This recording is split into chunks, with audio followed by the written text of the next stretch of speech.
Hi everyone. Welcome back. If you're new here, welcome, and if you've been here before, welcome back. In this video, we shall discuss about the formulation of research objectives. So in your research proposal, the most important part is the objectives. The objectives will guide the researcher into what type of information to collect about the research problem and what type of literature to review. The general objective is a statement of the overall intention of conducting the study.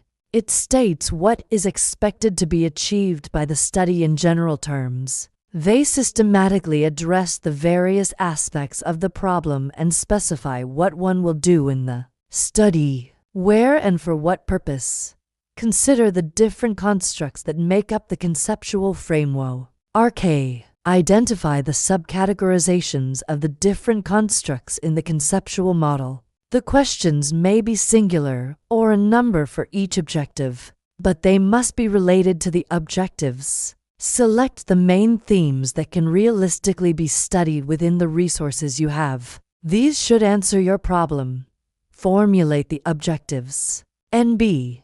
It may not always be possible to study all the constructs in a conceptual framework. Each general objective represents a work stream. In the study, to formulate specific objectives, we divide the study general objective into implementation parts that somehow differ from each other but are related to the overall goal. Each specific objective represents a subcomponent of the whole study that is sufficiently defined as to stand on its own, but is part of the general theme of the study. After identifying the study subparts, we then state of our intentions for each implementation part. These form the specific objectives. Specific objectives should be SMART, i.e., S. Specific, M. Measurable, A. Achievable, R. Realistic, T. Time-bound. However, in stating the specific objectives, time are always implicit. We do not state the time repeatedly for each. It often talks about the expected impact of the study. It summarizes the specific objectives and is usually much related in wording with the title of the study. To set a good general objective, we have to ask ourselves the following questions. The specific objectives should cover the different aspects of the problem and contributing factors in a coherent way and in a logical sequence.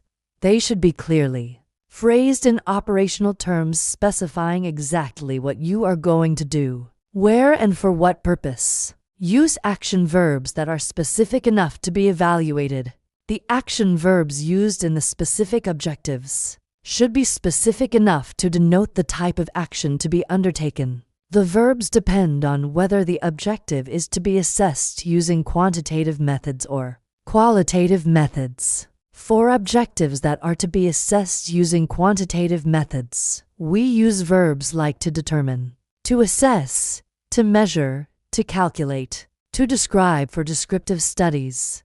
If the objective involves comparison, we may use to compare, to contrast, to determine the factors associated with. For objectives that are to be assessed using qualitative methods, we use to describe. This one can be used for both quantitative and qualitative studies. To understand, to explore, to examine, to explain, and others like to demonstrate, to illustrate, to sketch, to design, to formulate, etc. What is the overall end result of this study?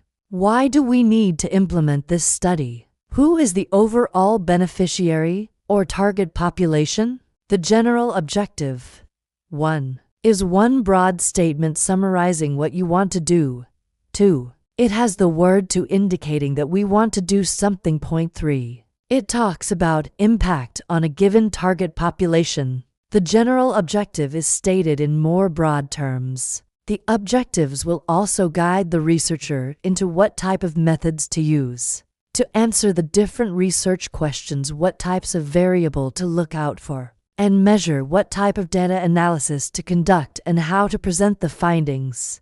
In fact, many researchers structure their literature review and their results section based on the Objectives of the study. The objectives help to achieve clarity and to systematically organize the key elements of the study. Objectives summarize what is to be achieved in the study. They should be closely related to the stated problem. Objectives also guide the researcher to the variables that need to be measured. Objectives should be multiple. It is difficult to find a study where you have only one objective. There should always be a general objective and specific objectives. Why do we develop research objectives? To focus the study by narrowing it down to the essentials. It helps to avoid collection of data that is not strictly necessary for understanding and solving the problem identified. It also helps to organize and compartmentalize the study into clearly defined parts. Now let's look at the components of the research objectives. First is the general objective. Then we have the specific objectives. Specific objectives further break down the general objectives into smaller areas for consideration in the study. Now, how do we determine the different areas or implementation parts for use in setting objectives? Start with the conceptual framework. Then, how should you state your objectives? Then we have the research questions.